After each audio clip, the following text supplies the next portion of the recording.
Hi, welcome to Earth Science. This is chapter 9, which is talking about how deep time and how old is the Earth. So what we have here on our first slide is the Grand Canyon, an aerial photograph of the Grand Canyon. Now, we've got great maps of the Grand Canyon, but the first person to really map this area was a guy named John Wesley Powell.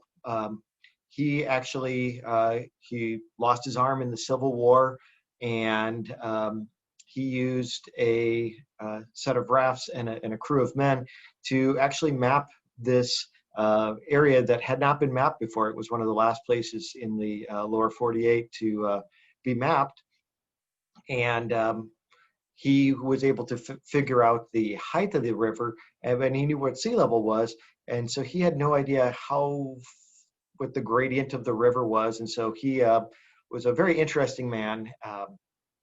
So this one-armed geologist made its way down the Colorado River and mapped this area. Lost a number of his crew, but he survived and ultimately started the USGS.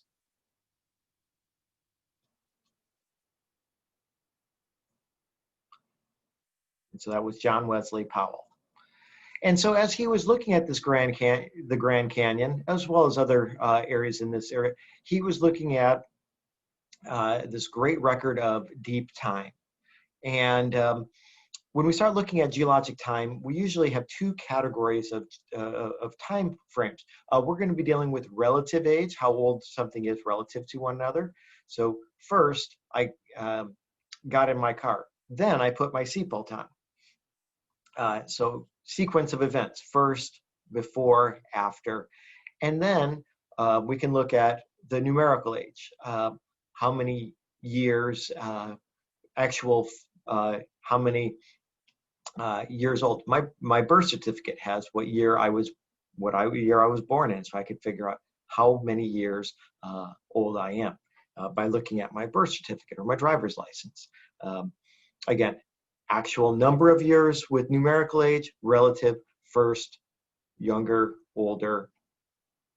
And so there's a number of different geologists that kind of tried to figure this out of what is the oldest and what is the youngest. And we're going to start off with relative dating. And the geologist who really studied made a lot of headways, was a gentleman by the name of James Hutton, who said the present is the key to the past. And that term, he gave a new word in the English language called Uniformitarianism. The present is the key to the past. And again, that was James Hutton who did that. So when we start looking at the present being the key to the past, there's a lot of different ways that we can apply our understanding of things that we're going to talk about this semester. For instance, in our sedimentary rocks, we looked at mud cracks, and we know that rocks cracked up to tell us which way is up. But if we saw a ancient bed of rock that has mud cracks in there, we know that that area was exposed and it was mud, and it opened up. And so if we start seeing this mud crack, we know this ancient preserved mud crack, we know that at one time the conditions were favorable to causing mud to dry out. Some other examples that we may have seen, if we look to the north of us, just north of the college at the Missouri River, is about the last extent of glacial materials. If we look to the north of them, we have glacial materials. We look to the south, we don't. So we know that we have these little scratches on the Earth's surface called striations. And if we see striations, we know a glacier was there. If we see a delta, we know a river was there. Again, using the present to understand, interpret the past. The present is the key to the past. So when we start looking at relative dating, again, we can come up with a sequence of events. And some tools that we're going to be using to help us with the sequence events are in this list here: original horizontality, superposition, cross-cutting relationship, baked contacts, and inclusions. And there's a in the SmartWorks area of the textbook providers website, they do have some great examples, some animations on those. So when we start looking at a set of sedimentary rocks, we may see a layer, a horizontal layer or a bed. And we'd call this, if it's mappable, a mappable unit, we call this a formation. And so we have different formations. In this area, we have things like the Bond Hair Formation. So if we wanted to find some of the rocks in Bond Hair, or rocks maybe we're in a different part of the state, and we can drill down, and if we have a rock that's going to be very similar to the Bond Hair Formation, we can actually compare it to this type section, to this area. And so we can start looking at these different formations, these different layers that we can map out and create a geologic map. And we're going to look at some of these geologic maps here today. Now, when we start noticing sediments being deposited, we do know that they are deposited as roughly horizontal layers. Gravity is going to fill in any low-lying areas. So if we have this sediment being transported down slope, what's going to happen is it's going to form these horizontal layers. And so we call this original horizontality. And some classic examples of this would be this road cut here, where we have these different layers or formations. And so if we take a look at the image from your textbook, we may see a bunch of different layers. The stuff on the bottom is going to be older than the stuff on the top. If I take a look at my desk, I've got a bunch of papers on my desk, but I know that the one on the bottom was set down before the next stack of papers were put on top of it. And so we can come up with a sequence of events, what was deposited first, what was deposited second and third, and so on. So that is superposition. Now, another relationship that we have is something called a cross-cutting relationship. In this example here, we have a dike that's cutting across the series of sedimentary rocks. And so I know that the dike is younger than the sedimentary rocks. The sedimentary rocks had to be there. The formation, the three formations in this image had to be there before the dike. Something had to be there in order to get, for the lava to cut through, or the magma to cut through. You'll notice that the upper layer doesn't have that dike in there. Now, there's two different ways that that can be interpreted. One is which the sedimentary rock at the top wasn't there at the time of the dike emplacement, or the lava never, the material never came up. But because it's sheared off at the top here, one would think that the sequence of events would have been this beige layer, then this black sedimentary rock layer, then this kind of sand-colored sedimentary rock layer, then the dike, and then this more brownish sedimentary rock was deposited on top.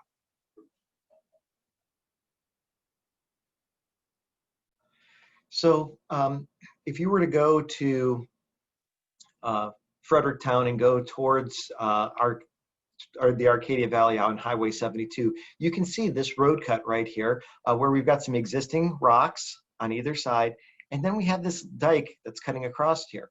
And so in this example here, we know that the dike cut across the existing rocks. So the existing rocks must be older, the dike must be younger.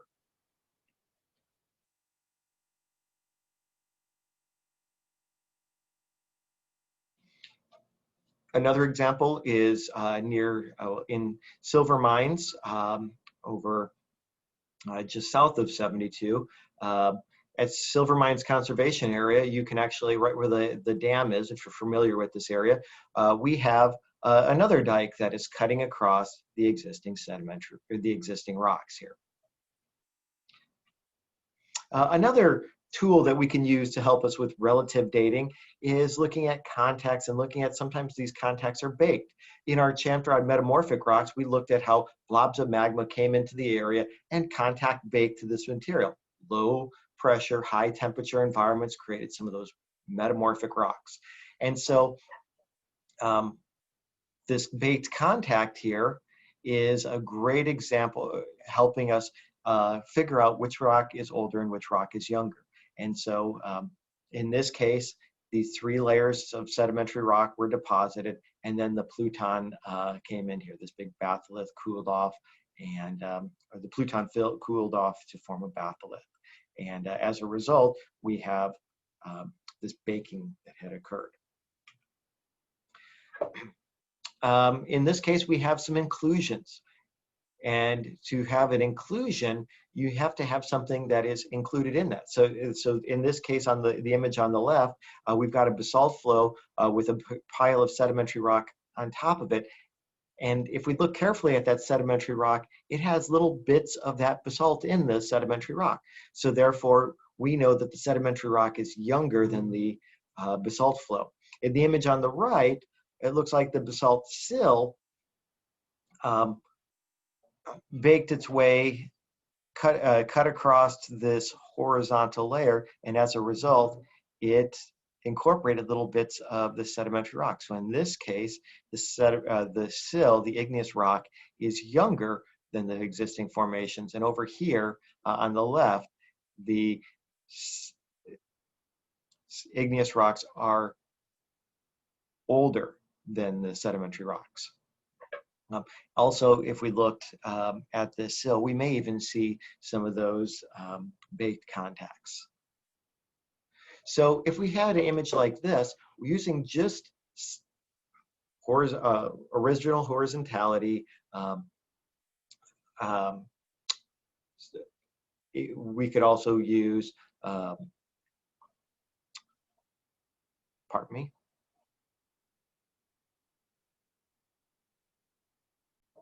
sorry about that.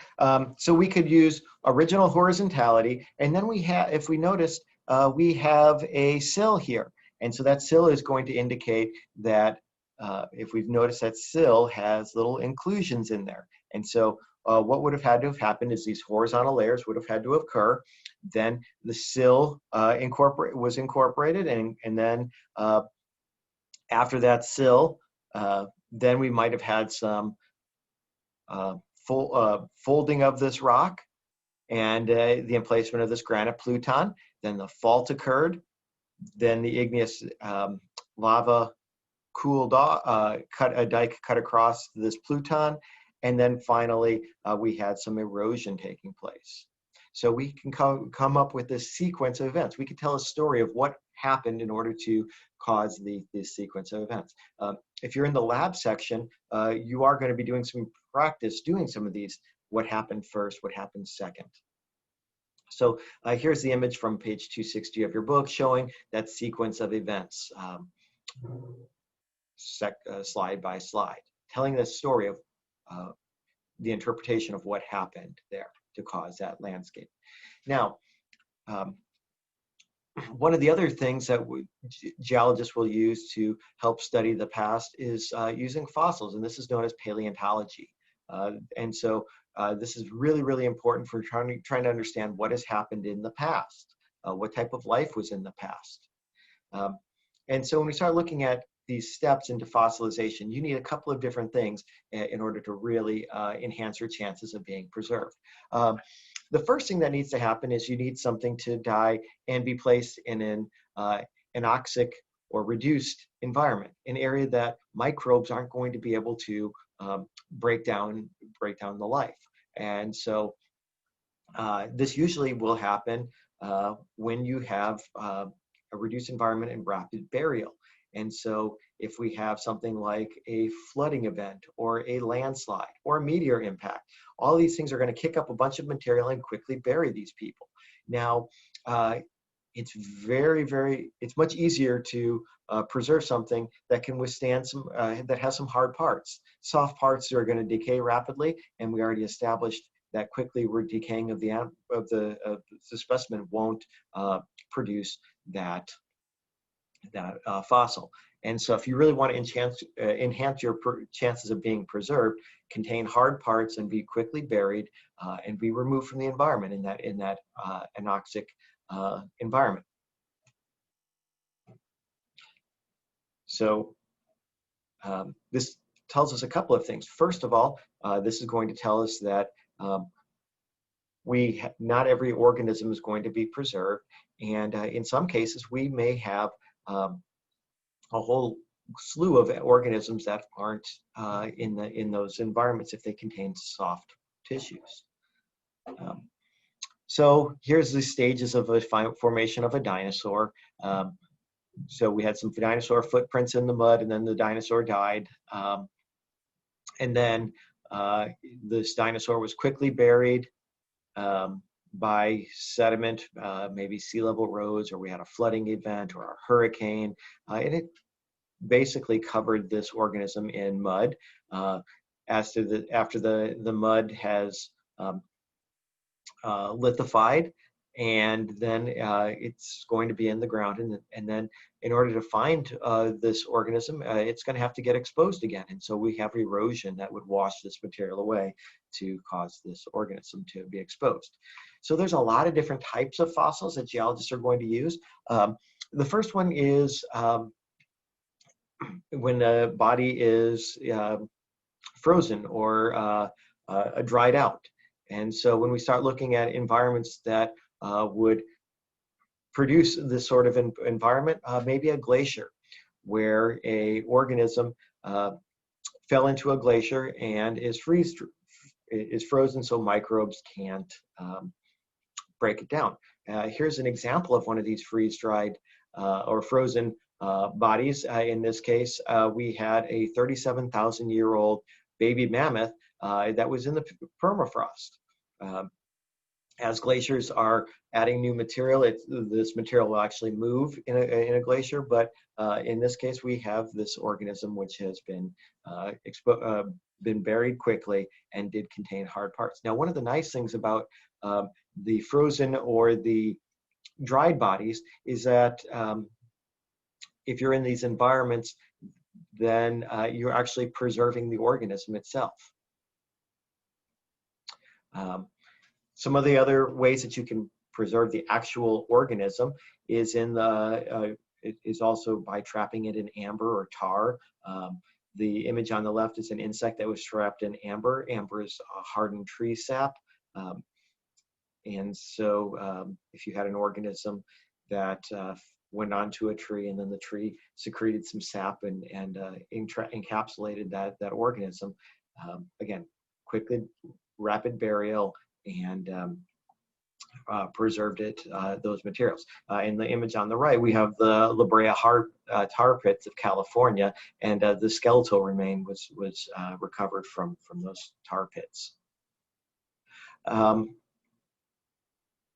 next one is by preserved bones or teeth. Some of these hard materials like teeth or bones or shells are going to have are more resistant to breaking down. And so what can happen is, in this case, we have a cast of a brachipod shell. So the organism fell, it created a cavity, and when it finally broke down and minerals were replaced that cavity, we have this actual impression of a replica of this organism. And so we have these nice casts of a brachipod. Now, we're starting to get a little bit less information from each one. We may not have the internal organs. Fortunately, there's some brachiopods that are still around. They were much more abundant in the past, but there's still some brachiopods off the coast of New Zealand.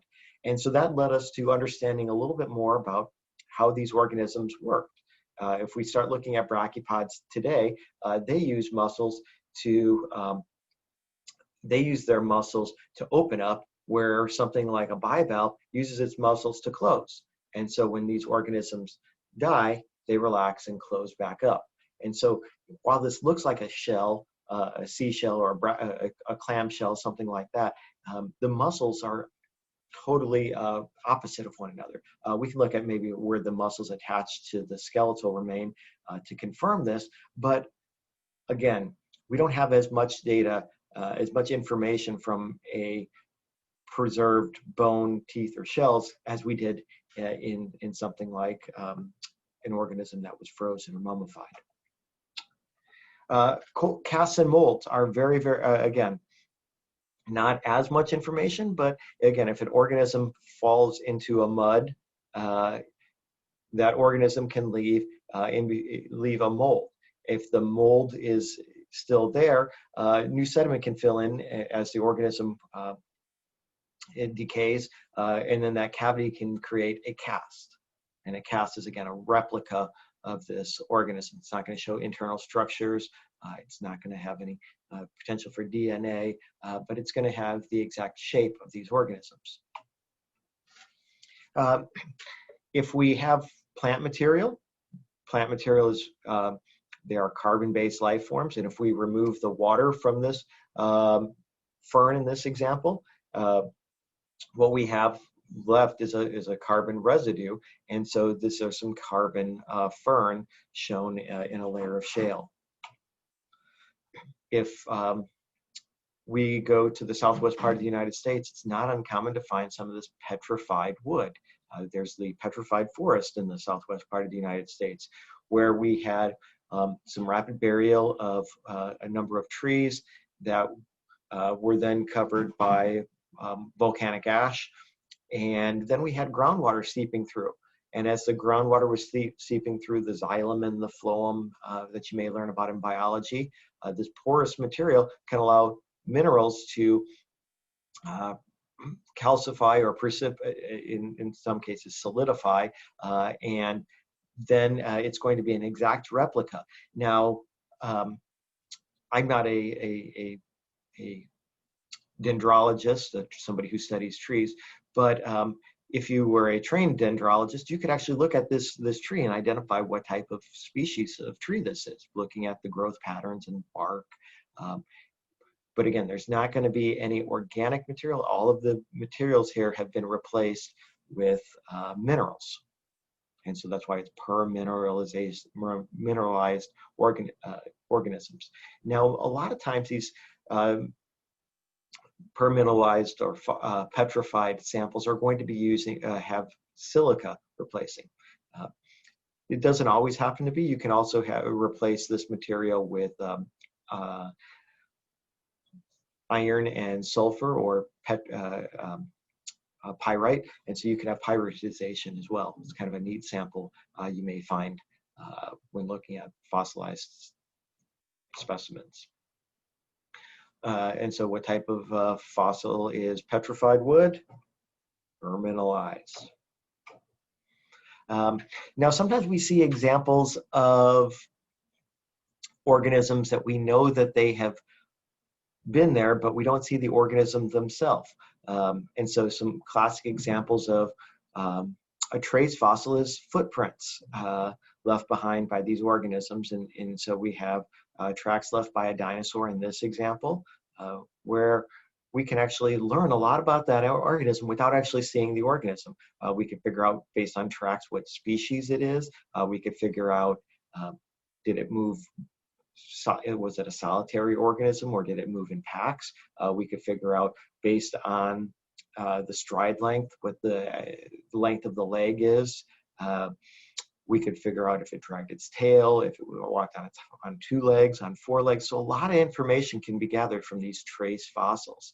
Other things like burrows that can be left behind, that can tell us the size of these organisms, how these interacted. Some other trace fossils that you may hear about are gastroliths, are literally some organisms will ingest stones, in gastro-stomach stones, and so they'll use these stones to help grind up their food.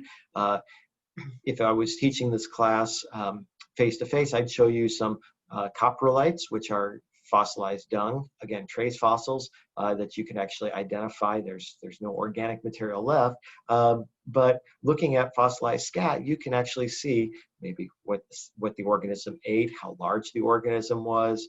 So a lot of information can be gathered from these fossils that we could start to recreate maybe entire ecosystems with the use of all of these different materials together.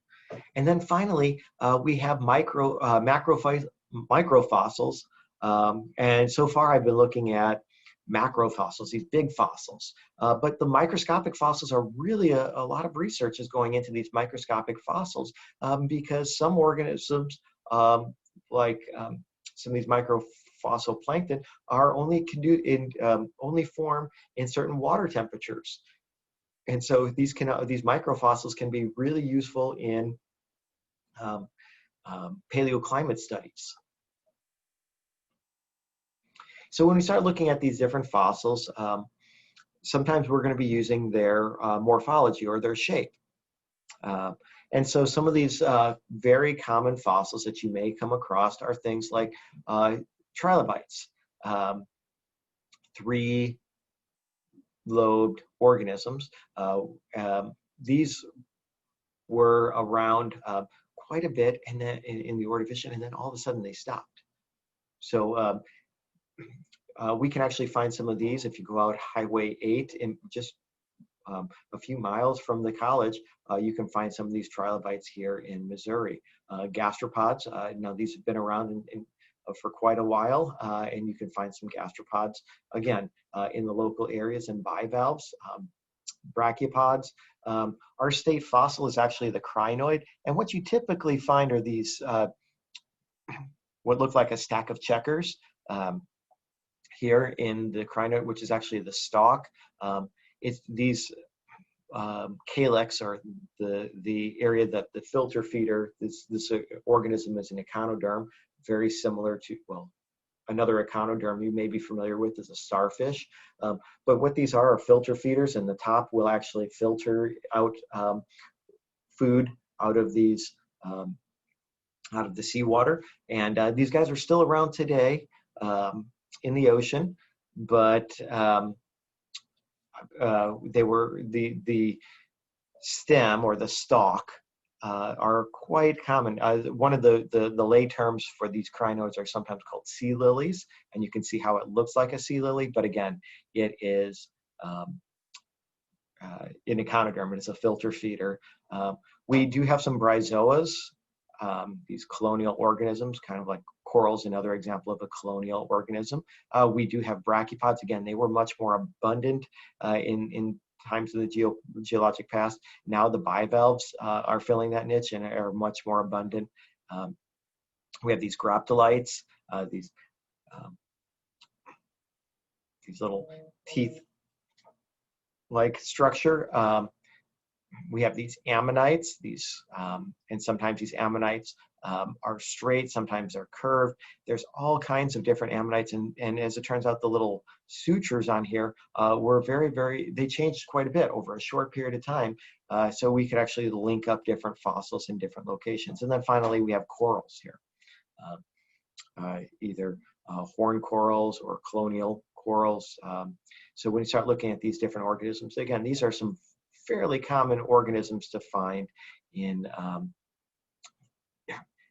rocks. You can find most of these here in Missouri. So a big leap in discoveries or a profound geologic thought is this concept of extinction.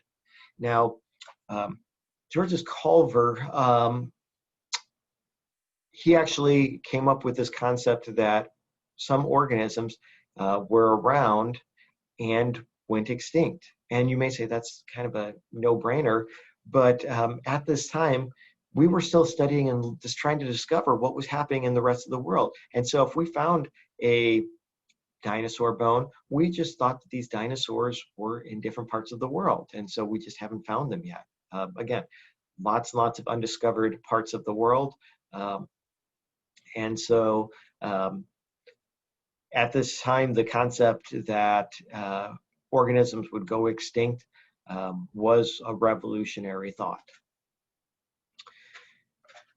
So another contemporary to the concept of extinction was William Strata Smith. Now, he was a ditch digger, and he was the first person to actually come up with a geologic map.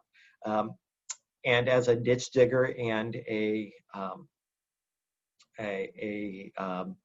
person who also was helping out locating coal deposits in Great Britain, he noticed these certain areas that, as we were hauling out these, trenching out these canals, he found these same layers. And so then he started putting these on a map, and lived a very interesting life. There's a book called The Map That Changed the World, kind of chronicling his life and his discovery of these geologic assemblages of organisms. And he was the first person to start coming up with a fossil assemblage. When we start looking at groups of fossils, environments. In this environment, we may have lots of different organisms. In my house, I have a dog and myself. And so if you found a dog and a person in this rock unit, you would know that they were around at the same period of time. And that's exactly what William Smith did. He noticed different fossils were in the same unit. And if we started going up or down in these units, maybe you lost some of these different fossils. And so these extinction events may have led to these different extinctions.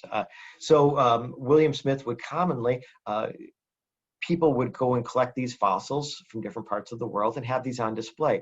And he was famous for making these very intricate stands and taking each of these fossils and organizing them by groups of organisms that were around at the same time. And so, as opposed to, for instance, we have two examples of some brachiopods in this image. We've got this upper mollusk and this different brachiopod. And so if we started looking at unit 5, if we started looking at unit 3 here, we saw that this sample had brachiopods and Glossoryptis. And so if we started looking at those two, or a unit that had both of these, we could actually put it right here that we know that those two units are in that same, that were in that same unit and same age time. And so then we could actually start to bracket these layers of rock. And so we started to look at these different organisms, and when we had an extinction event and we had different niches that were filled with different organisms, we could actually start to group these organisms together and come up with a defined time period. And we started looking at, this is the time period that had, in this example, this is the time period that had, at time 6, we had a time period that had these gastropods and brachiopods. And so looking at life allowed paleontologists to start to trace the history of life and started looking at these different layers of rock. So these are giving us a better image of what has happened in the past, but not a complete one. I mentioned that not every organism is going to be preserved. It needs a very special case to preserve an organism. So we may have a partial list. And so this is helping us uncover what has happened in the past. We can, so we can actually help us understand what has happened in the past. And so when we start looking at these stratigraphic formations, this is a image what John Wesley Powell might have found, and he may have noticed a boundary between two formations is called a contact. And so if we found the Coconino sandstone over here, and he may be standing on the Coconino sandstone on the other side. He would commonly have to get up to get his bearings to figure out his altitude. So he would actually climb up these hillsides and use a tube of mercury, a barometer. I'm talking about John Wesley Powell. He would commonly go up and try to figure out his altitude with this tube of mercury. And then he would commonly go up and figure out where these contacts were and what the elevation of those contacts were above sea level. And then he would commonly try to find some fossils. And if he found any fossils, he would also record that in the stratigraphic column. And again, these names may sound awfully odd to you until we start looking at things like the Lamont Sandstone, the Bonne Terre Formation, the Potosi Dolomite. Again, these are names, local names that they identify the unit of rock exposed at the Earth's surface. And so that explains why we have these different names of these igneous rocks. So if we start looking at this stratigraphic column, we can see that the Kaibab limestone occurred, it's the youngest layer of rock exposed here at the Grand Canyon. It's this white layer right here. If you go all the way down to the bottom of the Grand Canyon, what the river is cutting through currently, it's this Vishnu schist with some exposures of some granite. So the oldest rocks in this sample, going back to earlier in the chapter, is the Vishnu schist. It is the oldest rock that granite is cross-cutting or cutting across the existing rock. And then we had a period of erosion that washed off this material. And then we had some materials, some sedimentary rocks from the Unkar group being deposited as horizontal layers. Then these rocks got tilted up and the tops have been eroded away. As these tops have been eroded away, then we had new sediments being deposited. And then we had a period of erosion. Then we had some materials being deposited, then a period of erosion, and then some more layers are being deposited. And so this is a really great exposure. Now, one of the things that makes the Grand Canyon so amazing is that the river is exposed, cutting across and looking at all these layers of rock. We can look at places like Missouri, and we don't have this mile or these thousands of feet of exposure of these existing rocks. All we typically see is just what's at the Earth's surface. Those of you in the online class, or excuse me, on the lab class may start making these diagrams that look like these surfaces, but then trying to figure out what is happening on the side view to try to give us an understanding of what's happening in the past. So here's a photograph of Missouri stratigraphic column, and we can see it's quite small, so I apologize about the font, but you can type into an internet search Missouri stratigraphic column and see those. I've zoomed in, and so here's the rocks in the St. Francis Mountains in this different units, and so above those are the Lamont Sandstone. I mentioned the Potosi Dolomite and the Bonne Terre Formation are some examples around here. Now, I mentioned there was a period of erosion. If we start looking at these formations, there's some periods that no deposition is occurring or erosion has washed away some of these materials. We call these unconformities. And there's different types of unconformities, periods that you have no deposition or erosion. And in some cases, just like a good detective, we can use clues to help us prove that something was there in the past. So if we take a look at this layer here, we see these rocks that are not horizontal anymore. And so we must have had some period that these rocks were tilted up and eroded away before these new layers of rock were deposited on top. Another good example around here is we have some igneous rocks at Tom Sauk Mountain, some igneous rocks. And if we look at these sedimentary rocks over here, we don't have any baking that's taking place. So the igneous rocks must have been there before these sedimentary rocks were deposited on top. So there's three different types of unconformities. The first one's pretty straightforward. It's called an angular unconformity. And if we take a look at this image, we're going to see some rocks that are at an angle, hence the name, the angular unconformity. And if we see that the lower unit is tilted, the upper units or the younger units are horizontal, there must have been a period of erosion and tilting that has caused the rocks underneath to be tilted and the rocks above to be horizontal. So we call that a angular unconformity. If we take a look at the next type of sedimentary rock, it's called a nonconformity. And so this is going to be indicative of igneous rocks or metamorphic rocks below, sedimentary rocks above, and no no signs of this baking or squeezing. If we're dealing with this piece of granite here, we know that this granite would definitely bake these rocks around here.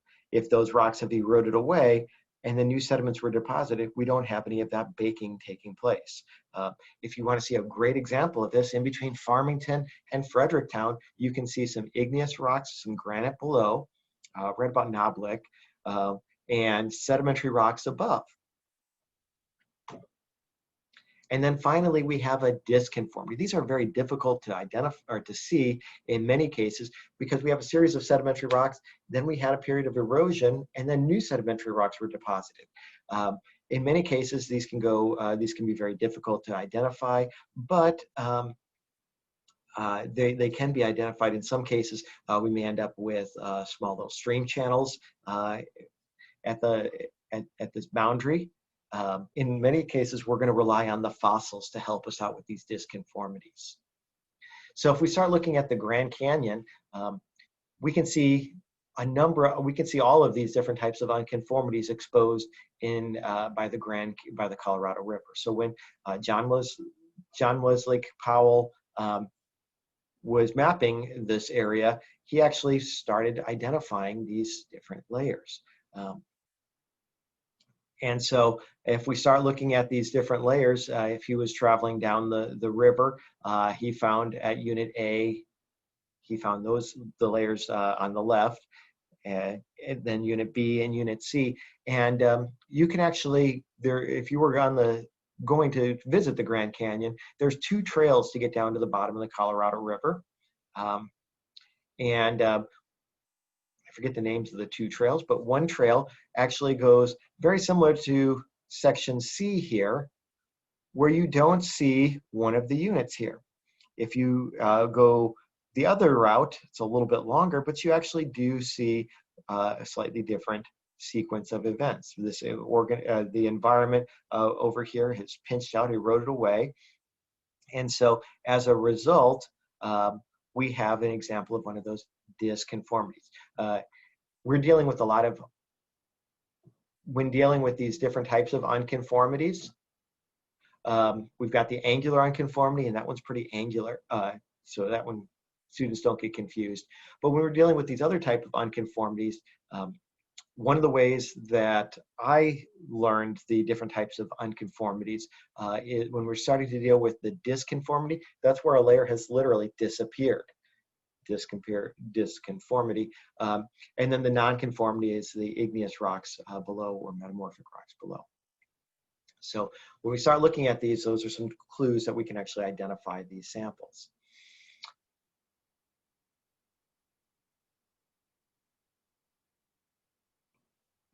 So when we start looking at the geologic columns at different parts of the world, we can start to correlate and group these organisms together to create a stratigraphic column for the entire Earth. And so we can look at different fossils in different parts of the world and see that where the trilobites all went extinct, oh, that's a good time period to stop. These names may sound awfully odd to use, and when we start looking at this world's geologic column here, unless we start looking at it from the standpoint of the naming of these, and so a lot of these were named in the UK, where we have Cambridge, so the rocks there are the Cambrian rocks, and anything underneath them would be the Precambrian. We've got the area of Devon in South England, and so we call these the Devonian. And so a lot of these names are named after, again, where they're identified. And so this geologic column. Now, I've tried so far in this lecture to not really mention numbers. I've been trying really hard to, because this is the portion of the lecture that we're going to actually talk about numerical ages, actually putting some numbers on here. Up until now, I've been trying to focus almost exclusively on relative dating, first, second, third, a period of But now we can actually, with the use of radioactive elements, we can actually start to put some numbers on these different units. Now, this is known as radiometric dating or absolute dating, where we can actually use the breakdown of these radioactive elements into their daughter products to help us figure out the age of these different layers of rock. And so when we start talking about radioactive decay, we can start looking at an unstable parent, a radioactive parent, the time it takes for half of that parent material to break down. We call the breakdown material its daughter product, the daughter parent. Daughter come from the parent, and the amount of time it takes for half of that material to break down, it's known as its half-life. And so different elements have different half-lives. And so when we start looking at how the process in which atomic number of an element is changing from one element to the other is known as radioactive decay. And if we start looking at the amount of time it takes for a parent material to turn to its daughter product, these half-lives, the green line shows the parent material breaking down. If we start looking at the blue line on this, we'll see that in all of these cases, we have 16 atoms. And so if we start looking at 16 atoms, after one half-life, half of the parent material has been broken down, hence the name half-life. If we start looking at two half-lives, half of a half, or a quarter of the material is still remaining. And so therefore, if 1/4 is still remaining, 3/4 of them, of the atoms have broken down into the daughter product. And then if we start looking at the ratio of 1 half-life, 2 half-life, 3 half-life, again, cutting that parent material in half again and half again.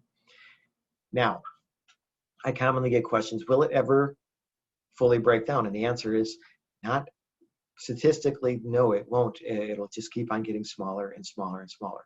Our tools are going to eventually stop being able to pick up that's such a small amount. And so there's limits to what we can use radioactive parent to daughter ratios to identify.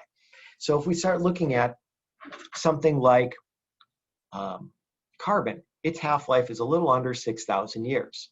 So if we start looking at something that would be 30,000 years, that would be 5 half-lives. So 50, 25%, 12.5%, 6.5%, 3%. So after 5 half-lives or 30,000 years, we'd have about 3% of the parent material left. And so it'd be a really small amount. Much less if we went something 1 million years, it'd be way too small to identify. But fortunately, not every isotope is going to have the same half-life. Some isotopes are a matter of seconds, and some of the isotopes that were created in a lab, and some are significantly longer. Here are some ones given from your book, looking at these different half-lives. So we can take a look at some garnets, which are formed from metamorphic rocks, and so we can figure out how long it takes for half of the parent material to break down into its daughter product. Uranium-238 to lead-206 is a common one. We do have some igneous rocks that contain some of the uranium-238 and some lead-206, and so we can figure out half of the parent material. It would take about 4.5 billion years for that parent material to break down. And so if we're starting to look at something that is 1 million years old, it's going to still have almost all of its uranium left. Some other ones are potassium to argon and uranium-235 to lead-207. Note that uranium has 2 different isotopes. Each isotope has its own radioactive decay curve. And some elements are not radioactive. They don't break down. They're stable they're stable.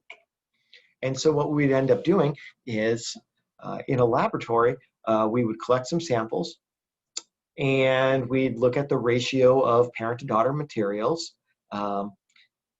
And then we would analyze that, find the ratio to figure out how old a sample is. Ideally, you'd want to use multiple samples and potentially different isotopic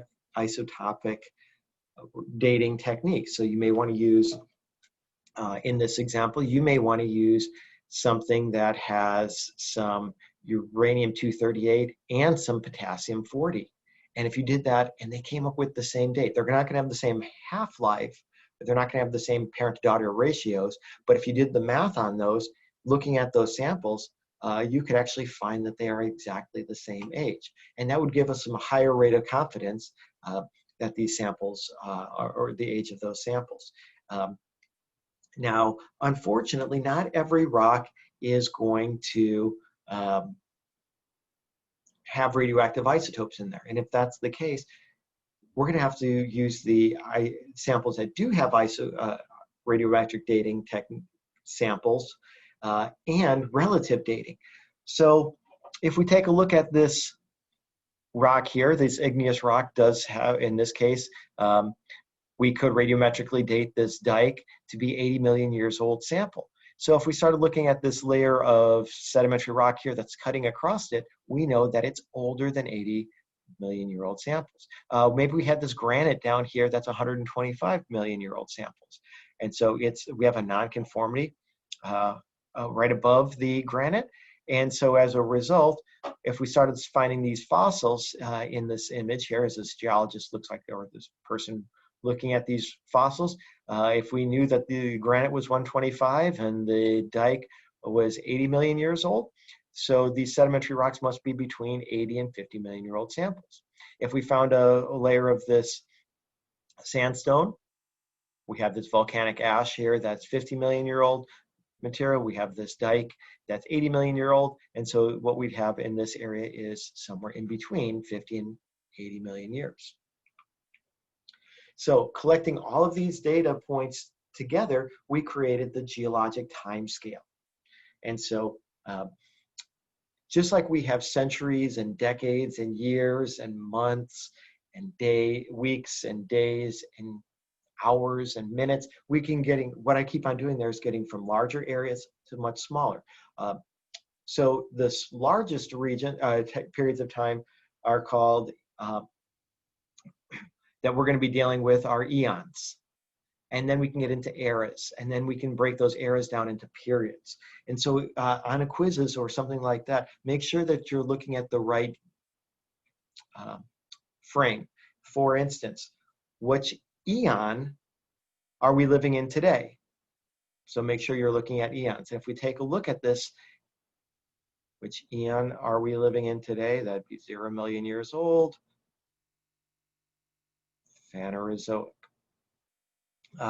By the way, you may recall phaner means to see, zoic means living. So these are where we had visible life that we could see. The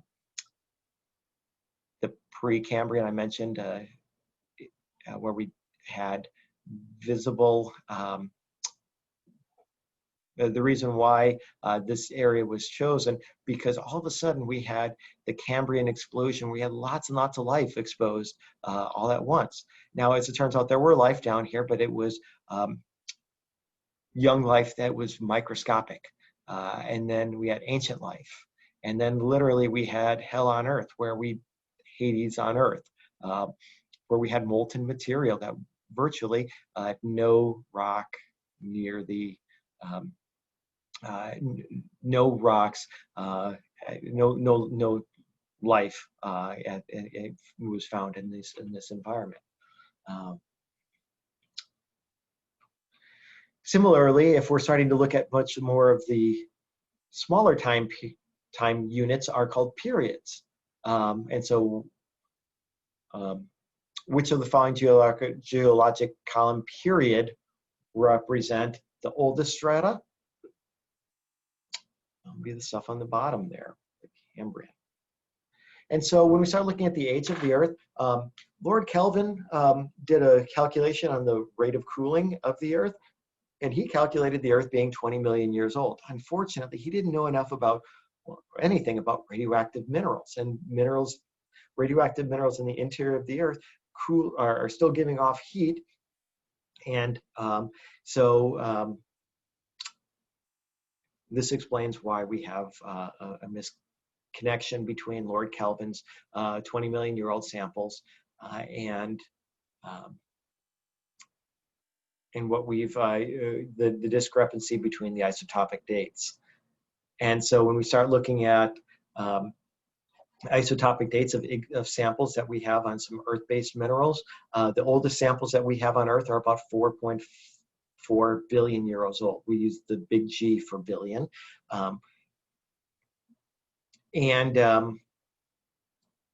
That's looking at pieces of rock. Now, as we know that in the last unit, rocks move from one type of rock to the next. And if we destroy a rock, we're going to find it at the time that the minerals formed in those samples.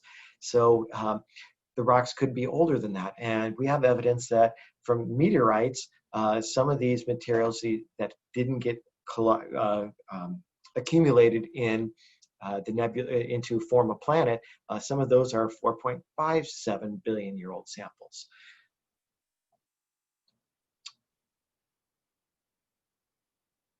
So when we start looking at samples, we have quite a bit of samples that are in excess of 4.5 billion year old samples. So if you have any questions, let me know.